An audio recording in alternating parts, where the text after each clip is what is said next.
আসসালামু আলাইকুম এভরিওয়ান। এই যে চলে আসলাম আইছে, তাই দেখাচ্ছি এটা না। আগের দিন যে ধান টান যেটা ভিডিও করছিলাম ওটা মনে হয় সেদ্ধ সেদ্ধ করা কমপ্লিট। আজকে আবার আছে প্রচুর মেঘ, আকাশে প্রচুর মেঘ। তাই ভাবলাম আর একটা ভিডিও বানাই। এদিকে আসো, এদিকে আসো, এই দেখো। আপনারা দেখেন একটু কি সুন্দর ধান হয়েছে, দেখেন আসলে দেখার মতো। দেখেন ধান দেখলে লোভ হচ্ছে। হ্যাঁ, অসাধারণ। এত সুন্দর ধান ভিজলে কি হয় বলেন? চাউলের না, আটার চাউল, আটার ধান। হ্যাঁ, একটা একটা মানে খাইলে খাইতে মন চাবে, ঠিক আছে। তো ভাবলাম ভিজলে তো হবে না, তাই বাসার সবাই মিলে একটু কাজ করি। কাজ করলে তো যা পড়বে না, তাই না? আপনাদের যার যার বাসায় ধান আছে তারা অবশ্যই বৃষ্টি আসার আগে ধানগুলো কমপ্লিটলি বসাই নেবেন। নাহলে কিন্তু আপনাদের সমস্যা নেই। একবার যদি পানি পেয়ে যায় ধানে, তাহলে কিন্তু সমস্যা, ঠিক আছে। তাই বলছি আপনাদের যাদের বাসায় ধান আছে সেগুলো কমপ্লিটলি বসাই যাবে। হ্যাঁ, বসাই নেবেন যাতে বৃষ্টির পানি না লাগে। হ্যাঁ, অবশ্যই বসাই নেবেন ধানগুলো। দেখেন কতগুলো ধান আছে, আরো আছে, আরো মাঠে আছে এখনো।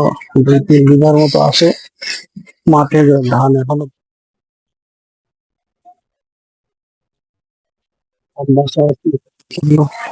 কমপ্লিট করার পরে খাইতেও ভালো লাগে, তাই না? খাইতেও ভালো লাগে, কারণ চাউল কিনে খাইতে গেলে যে কি কষ্ট যে হয়। বিশেষ করে যারা ঢাকা শহরে আছে, এখানে ওখানে চাকরি করে, তারা অবশ্য জানে চাউল কিনে খাইতে কি কষ্ট। অবশ্য আমাদের চাউল কিনা লাগে না, মাঠে ধান লাগাই সেইখান থেকে হয়, তাই খাই। আপনারা কি চাউল কিনে খান না? আমাদের মতো এরকম ধান করেন বলেন তো? অবশ্যই জানাবেন সবাই। আসো, এদিকে আসো, শুধু একবারে। আমার বোন ক্যামেরাম্যান, আমার ছোট বোন বলবে না ভালো। হ্যাঁ, এক জায়গায় দাঁড়ায় থাকে। হ্যাঁ, তা আমার রোজ বৃষ্টি বৃষ্টি আকাশে আগলা মেঘলা করতেছে। হ্যাঁ, আগলা মেঘলা করতেছে, হয়তো বৃষ্টি হবে।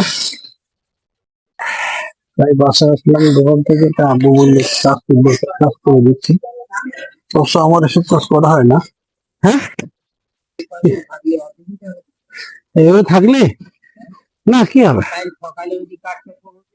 এ কিছু হবে না, আপনার শুকনো না। এইভাবে 2-5 দিন যদি থাকে তাও কিছু হবে না।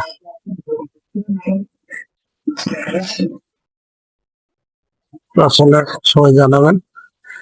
দেখেন ধান, দেখেন অসাধারণ, দেখার মতো। দেখেন আসলে দেখলি তো আপনাদের একটু লোভ দিয়ে না, লোভ দিয়ে না, তাহলে খাইতে গেলে গলায় বেরিয়ে যাবে। দেখেন কি সুন্দর ধান, দেখেন।